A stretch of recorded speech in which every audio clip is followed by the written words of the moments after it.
রমাদান মাসের মধ্যে একটা রাত আছে, যে রাতের নাম হচ্ছে লাইলাতুল কদর। আমি আশা করি আপনারা সবাই এই সূরাটা জানেন।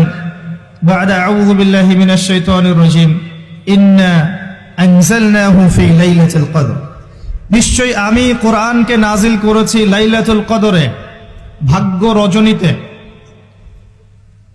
ওয়া মা আদরাকা মা লাইলাতুল কদর। হে নবী মুহাম্মদ সাল্লাল্লাহু আলাইহি ওয়াসাল্লাম, আপনি কি জানেন লাইলাতুল কদর কি জিনিস? লাইলাতুল কদরি খায়রুম মিন আলফি শাহর। লাইলাতুল কদর হচ্ছে হাজার মাসের চাইতে উত্তম। এখানে গাণিতিকভাবে ব্যাখ্যা করতে যাবেন না, 1000 মাস সমান সমান কত বছর হয়, ব্যাপারটা এমন নয়। এখানে আধিক্য বোঝানো হয়েছে। হাজার হাজার মাস ইবাদত করলে যে নেকি হয়, এক রাত ইবাদত করলে সে নেকি হয়ে যাবে ইনশাআল্লাহ। এই রাতে কি হয়? স্পেশাল তানাজ্জালুল মালাইকাতু ওয়ার রূহ। এই মাসে আল্লাহর পক্ষ থেকে আল্লাহর ফেরেশতারা নেমে আসেন। কোথায় নেমে আসেন? পৃথিবীতে। তাদের সর্দার হিসেবে থাকেন জিবরাইল আলাইহিস সালাম।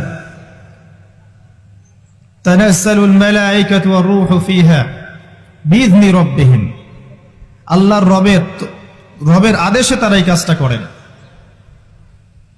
মিন কুল্লি আমর, প্রত্যেকটা বিষয়ের ফয়সালা হয় এই রাতে। আপনার আমার তাকদীর লেখা হয়েছে আসমান জমিন সৃষ্টির 50,000 বছর আগে।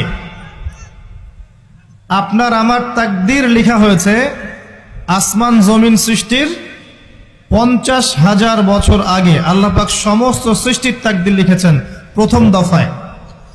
দ্বিতীয় দফায় তাকদীর লেখা হয়েছে যখন আমার আপনার রূহ আমাদের মায়ের গর্ভে ছিল 4 মাস 10 দিন বয়স। ওই সময় আল্লাহর পক্ষ থেকে ফেরেশতা আসেন, এসে লিখে দেন তার হায়াত, তার রিজিক, সে সৌভাগ্যবান না দুর্ভাগ্যবান। এরপর রূহটাকে ফুঁকে দেন, বাচ্চা নড়াচড়া শুরু করে। এর আগ পর্যন্ত পেটের মধ্যে বাচ্চা নড়াচড়া করে না। যখন রূহটা ফুঁকে দেওয়া হয়, তারপর থেকে বাচ্চা নড়াচড়া শুরু করে। দ্বিতীয় দফায় তাকদীর লেখা হয়। এরপরে তৃতীয় দফা লেখা হয় এই লাইলাতুল কদরে, যে আগামী 1 বছর কি হবে, আপনি কি করবেন। অর্থাৎ 1 বছরের বাজেট প্রণয়ন করা হয় প্রত্যেক লাইলাতুল কদরে। তানাজ্জালুল মালাইকাতু ওয়ার রূহ ফিহা বিইذনি রাব্বিহিম মিন কুল্লি আমর। এই রাতের আরেকটা বৈশিষ্ট্য হচ্ছে সালামুন হিয়া হাত্তা মাতলাইল ফজর। ফজর পর্যন্ত এই রাতে শান্তি শান্তি শান্তি শান্তি প্রশান্তি বজায় থাকে। এই রাতে আপনি যে দোয়া করবেন, যে কোনো দোয়াই করবেন, যদি আপনার রিজিকটা হালাল হয় ইনশাআল্লাহ কবুল হয়ে যাবে, যে কোনো দোয়া। এই রাতে যারা ইবাদত করে দাঁড়িয়ে দাঁড়িয়ে, তাদের চতুর্দিকে ফেরেশতারা সমবেত হন, তাদের দোয়ায় তারা শরীক হন, তাদের জন্য দোয়া করতে থাকেন। ঠিক তখনই দেখবেন মুমিন বান্দার চোখ দিয়ে টপ টপ করে পানি পড়া শুরু হয়েছে। আপনি ফিল করতে পারবেন যে আপনার দোয়া আল্লাহ কবুল করছেন।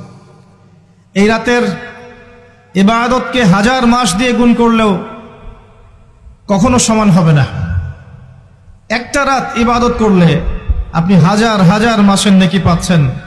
এই সুযোগটাকে ছেড়ে দেওয়া যায়?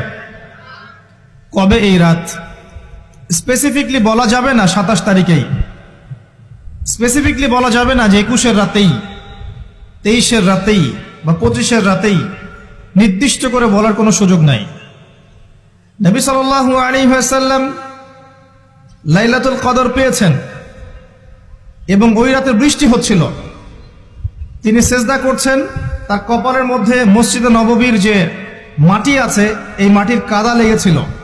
তখন কিন্তু মসজিদ টাইলস ফিটিং ছিল না, মাটির মসজিদ থেকে নবী সাল্লাল্লাহু আলাইহি ওয়াসাল্লাম বিশ্ব পরিচালনা করেছেন। আর আমাদের এখন তাজমহলের মতো মসজিদ, হেদায়েতের কোনো হও নাই এখানে।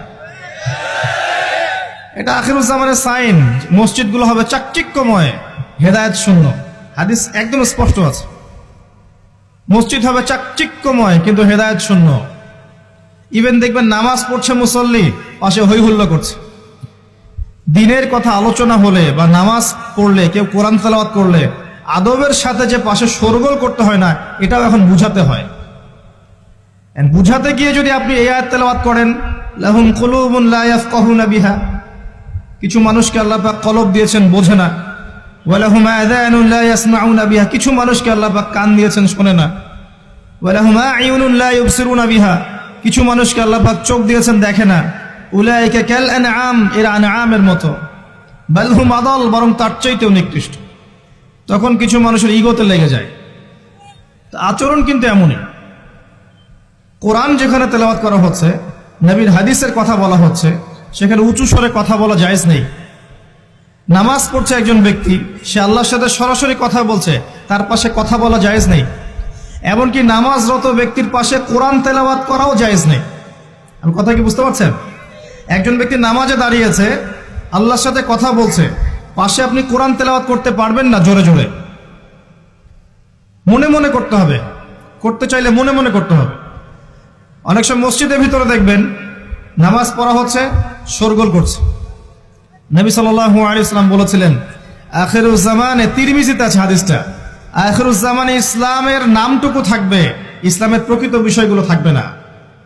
কোরআনের মাসহাফ থাকবে, যে মাসহাফ, কোরআনের মাসহাফটা থাকবে, এর শিক্ষাগুলো থাকবে না। মসজিদগুলো হবে চাকচিক্যময়, কিন্তু মসজিদ হবে হেদায়েত শূন্য। আর চতুর্থ লাইনটা আরো ভয়ঙ্কর।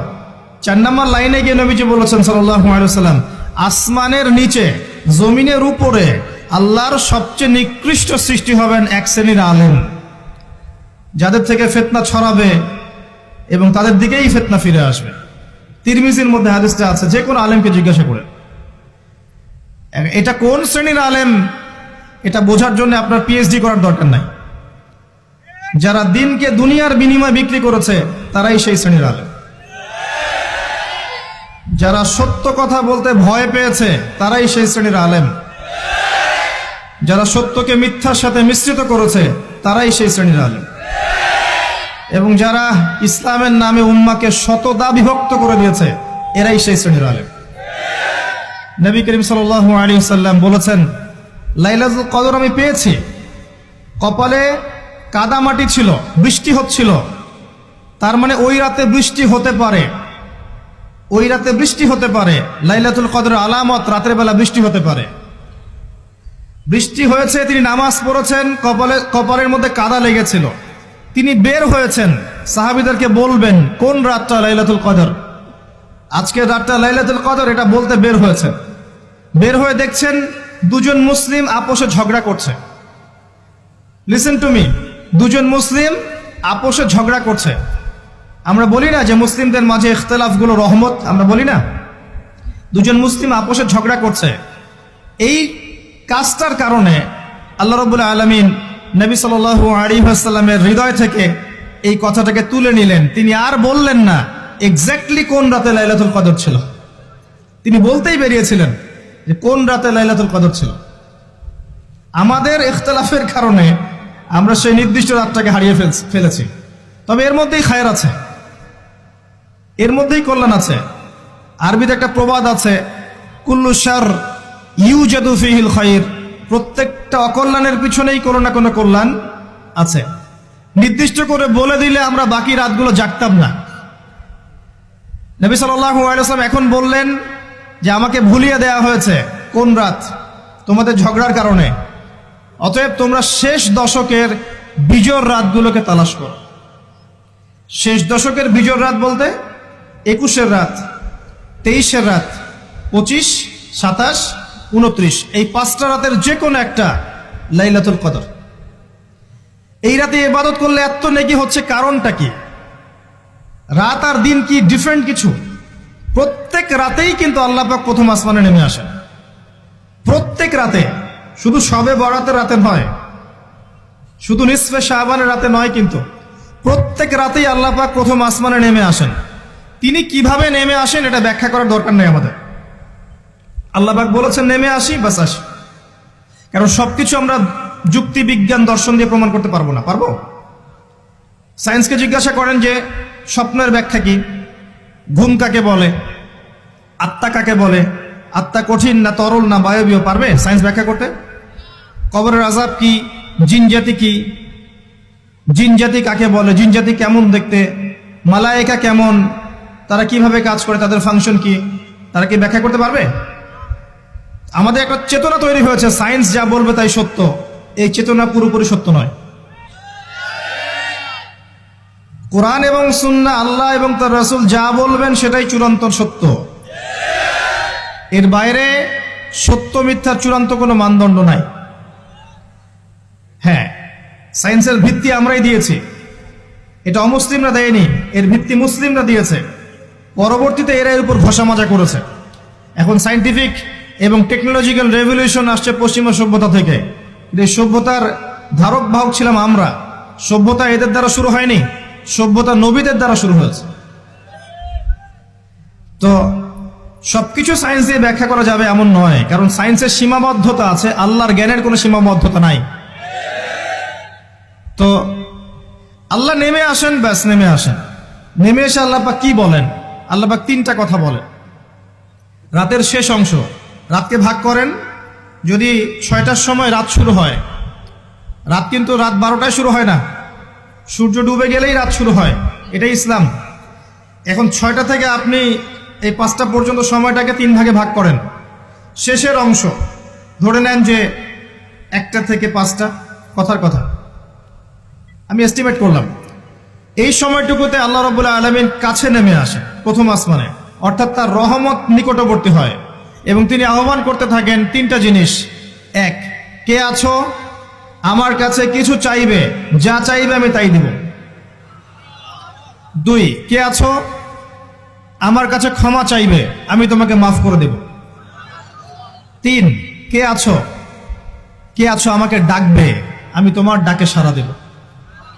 মানে এই সময় আপনি যা চাইবেন ইনশাআল্লাহ, আপনার আকীদায় যদি শিরক না থাকে, আমলে যদি বেদাত না থাকে এবং আপনার রিজিক যদি হালাল হয়, ইনশাআল্লাহ তাআলা আপনার দোয়া কবুল করা হবে। আল্লাহ পাক প্রত্যেক রাতেই নেমে আসেন। তাহলে লাইলাতুল কদরকে এত স্পেসিফিকলি ইম্পর্টেন্স দেওয়ার কারণ কি? একটাই কারণ, মনে রাখবেন, লাইলাতুল কদরকে মর্যাদামণ্ডিত করার এবং রমাদান মাসকে শ্রেষ্ঠ মাস মর্যাদামণ্ডিত করার একটা কারণ, only one reason behind it, সেটা হচ্ছে এই মাসে এবং এই রাতে আল কোরআন নাজিল হয়েছে। কথা কি বুঝতে পারছেন? কোরআন নাজিলের কারণেই এই মাসটা মহামান্বিত, কোরআন নাজিলের কারণেই এই রাতটা সম্মানিত। ইন্না আনজালনাহু ফি লাইলাতুল কদর। আসুন সামনে যাই। নবী করিম সাল্লাল্লাহু আলাইহি ওয়াসাল্লাম যখন এই জাহেলি যুগে বাস করছেন, এই লাইলাতুল কদরে রমাদান মাসে আল্লাহ পাক কোরআন নাজিল করলেন। কি জন্য নাজিল করলেন? কারণ এই সমাজটাকে পরিবর্তন করার জন্যে, সমাজের জাহিলিয়াতগুলোকে দূর করার জন্যে নবী করিম সাল্লাল্লাহু আলাইহি ওয়াসাল্লাম প্রচন্ড ফিকির করতেন। কি করা যায়, কি করলে মানুষগুলো শিরক ছেড়ে দিবে, কি করলে সুদ বন্ধ হবে, কি করলে মাদক থেকে মানুষ দূরে থাকবে, কি করলে নারীর সম্মান বৃদ্ধি পাবে। তিনি ভাবতেন কিভাবে গোত্রীয় হানাহানি বন্ধ করা যায়, তিনি এগুলো ভাবতে থাকতেন। হেরা গুহায় বসে তিনি এগুলো ভাবতেন কি করা যায়। যুবক বয়সে তিনি হিলফুল ফুজর তৈরি করেছেন এগুলো সমস্যা দূর করার জন্য, কিন্তু পরিপূর্ণরূপে সফল হয়েছেন বলতে পারি না আমরা, কারণ তখন ওহী আসেনি। এই ভাবতে ভাবতে ভাবতে ভাবতে একদিন এক রাতে তার কাছে আল্লাহর পক্ষ থেকে কোরআন নাজিল হলো। সূরা আলাকের প্রথম 5টা আয়াত, বিসমিল্লাহির রহমানির রহিম, ইকরা বিসমি রাব্বিকাল্লাযী খালাক। পড়ুন আপনার রবের নামে যিনি আপনাকে সৃষ্টি করেছেন। খালাকাল ইনসানা মিন আলাক, যিনি মানুষকে সৃষ্টি করেছেন জমাট বাঁধা রক্তপিণ্ড থেকে। আমরা সবাই জমাট বাঁধা রক্তপিণ্ড ছিলাম মায়ের পেটে। আজকে আমরা আল্লাহ দ্রোহী হয়েছি, কিন্তু আমরা পেটের মধ্যে এতটুকু জমাট বাঁধা রক্তপিণ্ড ছিলাম। সূরা ইয়াসিনের মধ্যে আল্লাহ পাক এই কথাটা বলেছেন, তোমাদেরকে তো নুতফা থেকে সৃষ্টি করেছি, ফাইদা হুয়া খসিমুম মুবিন, যখন সে বড় হয়েছে সুস্পষ্টভাবে আল্লাহর বিরুদ্ধাচরণ করছে। ঈদের যে শপিংটার কথা বলছি, এটা এই কারণে বলছি, লাস্টের দশকে আমরা ঈদের শপিংয়ে বেশি ব্যস্ত থাকি, এতে করে লাইলাতুল কদরটা আমরা হারিয়ে ফেলি। লাস্টের দশক আমরা হয় ইতেকাফ করব, না হলে বাসায় নামাজ পড়বো, পরিবার বর্গকে নিয়ে রাত জাগবো। পারা যাবে ইনশাআল্লাহ? তারাবির নামাজ তো পড়বোই ইনশাআল্লাহ জামাতে। এবং আপনি 20 পড়েন আর 8 পড়েন, আপনি নামাজের কোয়ালিটিটাকে ভালো করার চেষ্টা করেন, নামাজের কোয়ালিটিটাকে বেস্ট করেন, ধীরে ধীরে তেলাওয়াত করেন, ধীরে ধীরে রুকু সেজদা করেন, নামাজটাকে এনজয় করেন, সময় নিয়ে, টাইম নিয়ে, 2 ঘন্টা সময় লাগুক, 3 ঘন্টা সময় লাগুক, এনজয় করে নামাজ পড়েন। আল্লাহ পাক তৌফিক দান করুন। এরপর শেষ রাতে আবার ওঠেন, পরিবার বর্গকে নিয়ে নামাজে দাঁড়ান, একসাথে জামাত করে নামাজ পড়েন, পরিবারে নফল নামাজ পড়েন, বাসায় বরকত হবে ইনশাআল্লাহ।